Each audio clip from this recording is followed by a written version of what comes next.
Kuna vijana mpaka sasa wanadhani wana stress, kumbe ni ulevi na umalaya vinazunguka mwilini. Ulevi, maji ya maisha, yamegeuka kuwa maji ya kuua ndoto za vijana. Bro, unakunywa kama unahisa kwenye kiwanda cha pombe? Kila siku twende moja moja, kumbe ndoto zako ndo zinakwenda moja moja. Oh God. Na by the way, kuna umalaya unaitwa baby boy na hauna hata bed. Unawindwa na wamama wa watu, unakula chipsi 3 na unalala. Lakini mtu akikupigia simu ya biashara, simu yako iko silent mode. Umalaya. Unaishi kwa mahaba na upokeaji.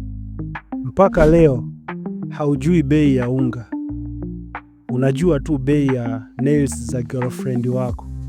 Shwari kabisa. Utajua biashara wewe?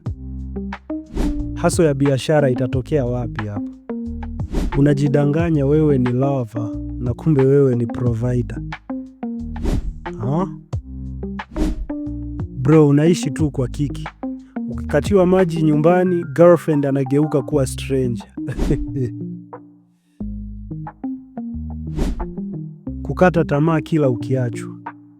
Kila ukiachwa wewe unaanza kunywa.